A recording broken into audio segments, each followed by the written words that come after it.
So ಈ ಎಲೆಯಲ್ಲಿ ಅದನ್ನು ನಾವು ಮಾಡುವ. ಅಮ್ಮ, ನಿಮ್ಮ ವಿಡಿಯೋ ಎಲ್ಲರೂ ನೋಡಿದ್ದಾರೆ, ತುಂಬ ಜನರಿಗೆ ಇಷ್ಟ ಆಗಿದೆ. ಗೊತ್ತಿರಬೇಕು ಕರೆಕ್ಟ್, ಬೇರೆ ಯಾವುದಾದ್ರೂ ಎಲೆ ಆಗಬಾರ್ದು, ಕರೆಕ್ಟ್ ಇದೇ ಎಲೆ ಬೇಕು. ಇಷ್ಟು ನಾವೆಲ್ಲ ಅಡಿಗೆ ಮಾಡುವಾಗ ನಿನ್ನದು ಬೇರೆ. ಇದರ ಎಲೆ ನೋಡಿ ಹೀಗೆ ಬೆಂದಿರಬೇಕು ಸ್ವಲ್ಪ. ನಾವು ಮಾಡ್ಬೇಕಂತ ಟೇಸ್ಟ್ ಮಾಡಿ ನಾವು ನೋಡೋಣ ಹೇಗೆ ಆಗಿದೆ ಅಂತ. ಸೊ ನೀವು ಕೂಡ ಮನೆಯಲ್ಲಿ ಟ್ರೈ ಮಾಡಿ ನೋಡಿ.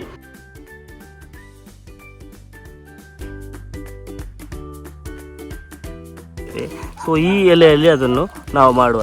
ಅಮ್ಮ, ನಿಮ್ಮ ವಿಡಿಯೋ ಎಲ್ಲರೂ ನೋಡಿದ್ದಾರೆ, ತುಂಬ ಜನರಿಗೆ ಇಷ್ಟ ಆಗಿದೆ. ಗೊತ್ತಿರಬೇಕು ಕರೆಕ್ಟ್, ಬೇರೆ ಯಾವುದಾದ್ರೂ ಎಲೆ ಆಗಬಾರ್ದು, ಕರೆಕ್ಟ್ ಇದೇ ಎಲೆ ಬೇಕು. ಇಷ್ಟು ನಾವೆಲ್ಲ ಅಡಿಗೆ ಮಾಡುವಾಗ ನಿನ್ನದು ಬೇರೆ.